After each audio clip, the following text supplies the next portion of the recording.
With a completed unit circle, we can do a lot more with trigonometric points. And so this video is just going to contain a few examples that kind of use that completed unit circle. All right, so we want to use reference angles or points to find the coordinates of the associated trigonometric point. Okay, fine. So we have negative 330 degrees. Okay, I need a little sketch just to kind of visualize this in my brain. So, okay, okay, on the unit circle, okay, I wrap around clockwise 330 degrees, and I end here. Okay, this is again just a little sketch, so this is negative 330 degrees. Okay, I need to find the trigonometric point, right? And so this angle here is pi over 6, I'm sorry. Well, let's call it 30 degrees, okay?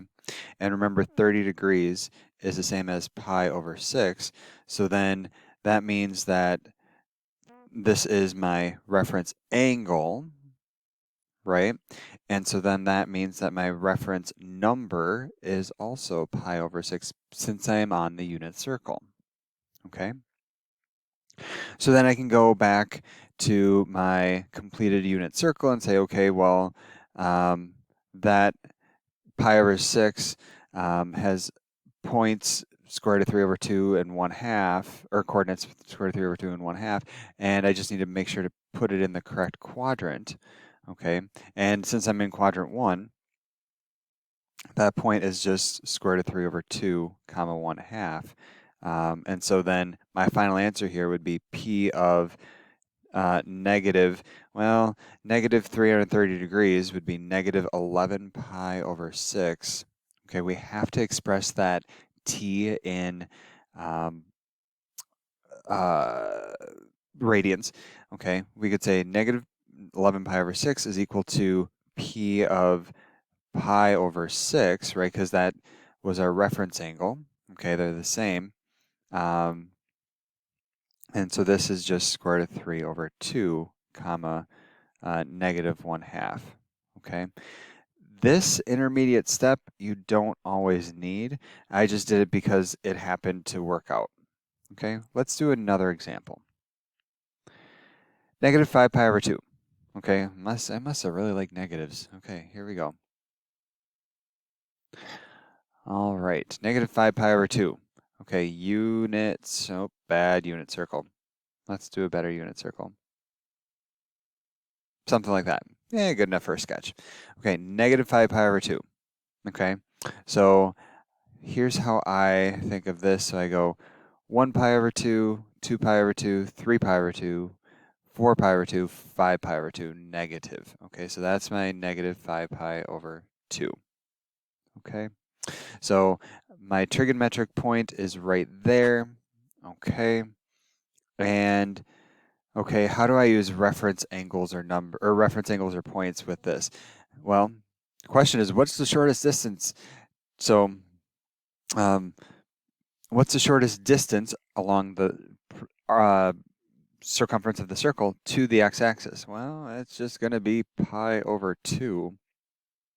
And I'm going to say pick your direction.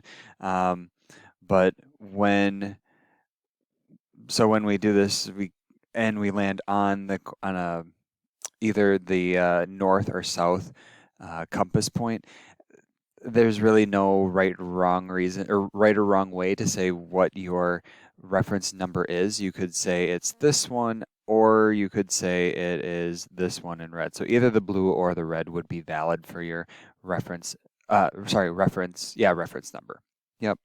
So if we're looking to establish what P of negative 5 pi over 2 is, we could say that this is the same as P of 3, we could say that this is the same as P of, say, pi over 2, and then we just have to make this negative, okay? And so if we look at P of pi over 2, that would be 0, 1, and then add a negative, and that negative distributes in, so it's kind of weird to do it this way. Another equivalent way that you could do this is to say that p of negative 5 pi over 2 is the same as p of 3 pi over 2. Okay, they are coterminal, right? And then this is just the coordinate 0, minus 1. I'm okay with that route too. Okay, this first one, adding the negative there gets a little weird. Okay, so there we go. Next one. Oh man, we got big things. Okay, 17 pi over 3. Okay, unit circle sketch. Okay, and so we go around once, that would be 6 pi over 3. And then we go around twice, that'd be 12 pi over 3. And then go around 5 pi over 3 more, so we end right here.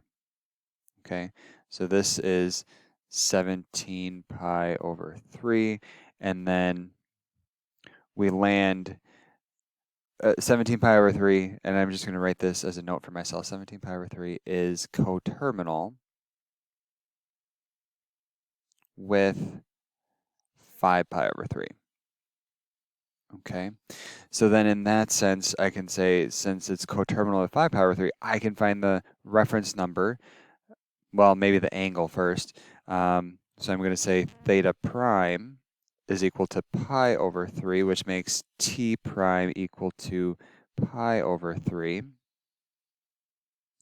And so I can say that p of 17 pi over 3, it's going to have the coordinates of, so if I looked at p of pi over 3, right, that has coordinates 1/2 square root of 3 over 2, and then I just need to add the appropriate signs depending on the quadrant. So this would be positive x in quadrant 4, negative y in quadrant 4, okay?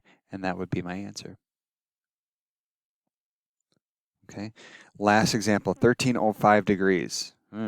Okay, what in the world is that? Okay, so I'm just gonna get a little sketch going. Okay, I'll maybe zoom in a little bit. Okay, 1305. Okay, so wrap around once, that's 360. Wrap around twice, that's 720. Wrap around 3 times, that is 1080. And now I need to maybe do a little bit of math. How much more do I need to get to 305? So if you do 1305 minus 1080, you end up with 225, so it would be at this spot on the unit circle right there in quadrant 4. Okay, so I'm just going to write a note again. 1305 degrees is coterminal with 225 degrees.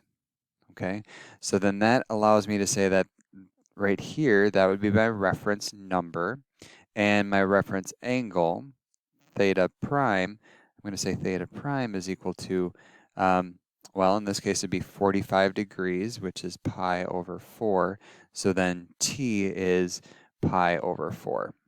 Okay, and I know that the trigonometric point for pi over 4 is square root of 2 over 2, square root of 2 over 2.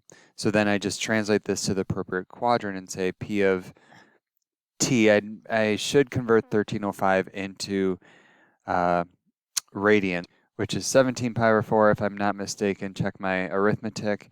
This would be negative square root of 2 over 2 because x is negative in quadrant 2, and negative square root of 2 over 2 because y is negative in quadrant 3. So there we go. Okay. So big ideas with finding trigonometric points using reference numbers is I like a sketch just so I can visualize this thing, and then make sure to identify what your reference number is and find the corresponding trigonometric point for that reference number, and then use that trigonometric point and adapt it to the appropriate quadrant where your angle is, and so fixed signs is needed.